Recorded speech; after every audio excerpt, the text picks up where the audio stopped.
we make it easy for companies to nurture their culture through unique social experiences. And I'm gonna help you understand why. Everyone knows that culture is an competitive advantage. You can hear headlines about culture eats strategy for breakfast. Because we know there's a lot of companies who do this well and a lot of companies who don't, because it goes back to two core and key HR issues. Are you getting the best people, and are you keeping the best people? Are you getting the best people, and are you keeping the best people? And the companies that do this well have revenue boasts, and they have great employer branding, getting the best talent from RPI, from Harvard, from everywhere else. And a key denominator for all of them are they have great social communities within the workplace. And the way they do this is through they invest in their employees with team hours and fun social experiences.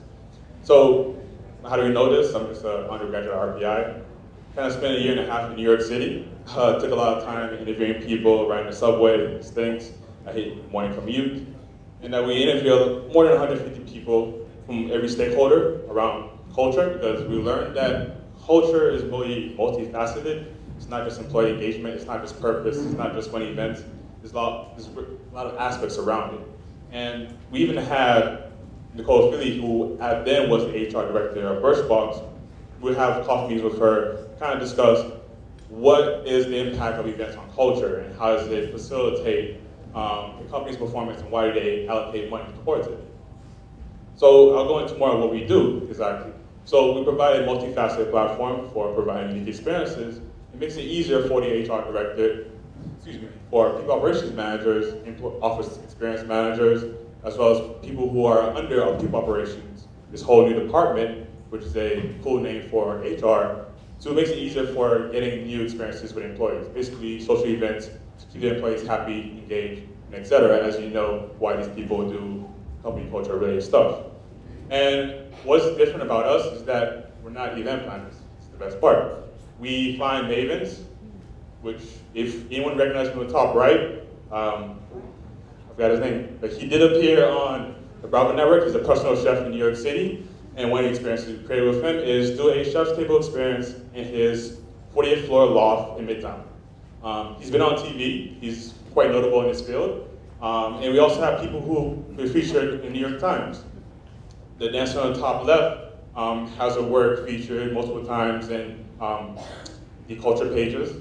And we'll get also other people such as personal trainers, fitness instructors, to do the events at their venue. And they coordinate it and they host it within their own space. So we do no event planning nor sourcing the venues. We just find these people who are talented in their field, whether from culinary to arts to music to dance, to create unique experiences that are not a happy hour.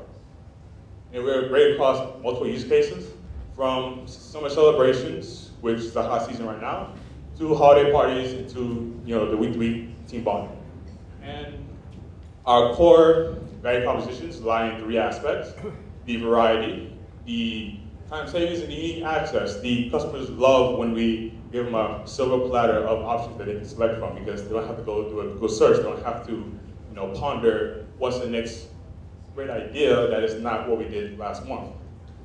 And over the long haul, this is great for executives to kind of consider. If you have great experiences that are unique all the time, and the employees always engage in building the social connections that facilitates collaborative work and boosts the performance of the company, you get all the above. So I'll talk more about the platform itself. So an office manager browse and select through different categories that you can see above. This is a demo of the product, as you can see. And this is where we get them the value. Everything is pre-packaged, everything's planned ahead. There's no event finding, there's no venue selection process. Everything is predefined already, and all you have to do is just submit information and submit a deposit. And the event is 99% coordinated. And it's coordinated unless they have some particular, like, hey, let's change the diet of this menu because I have employees with allergy. But really, that's the event. The event is already coordinated for them already. So, in terms of growth strategy, we're migrating from scraping LinkedIn, sending cold emails, to how do we optimize our organic search, and how do we generate more leads through pay-per-click. And this is what we're exploring right now.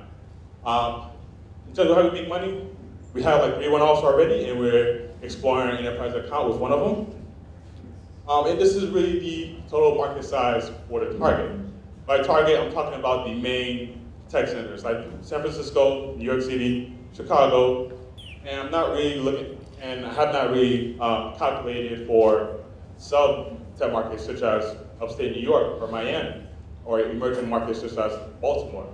And that's where the big opportunity lies once we penetrate San Francisco, New York, or Boston.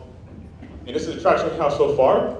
We did an event with AngelList. I'll show you pictures for that. And we did an event, or we're currently planning an event that's scheduled for late August with Charity Water.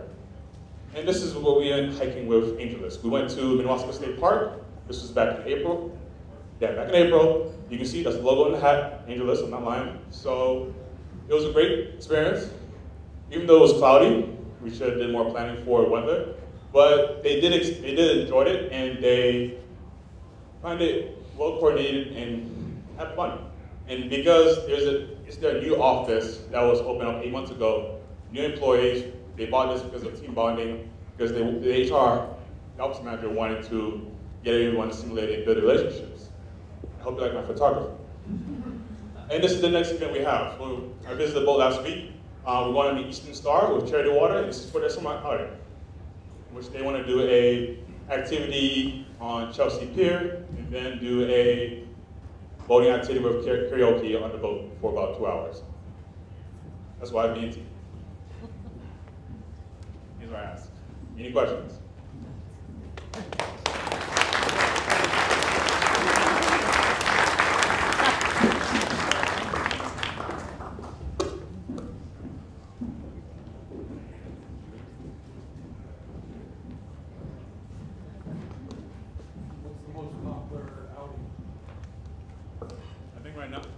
I think right now the hiking trip, as well as the boating, those are the most popular ones so far.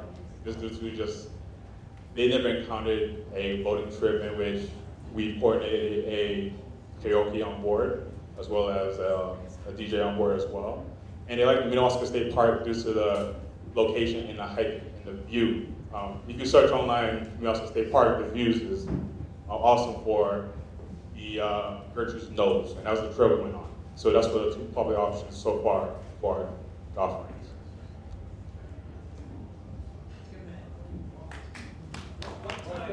Times during the day or weekends do businesses take advantage of this?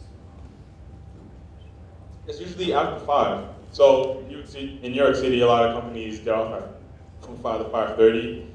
So we did an in-city event where they came in after a flight for a 6 to 7 p.m.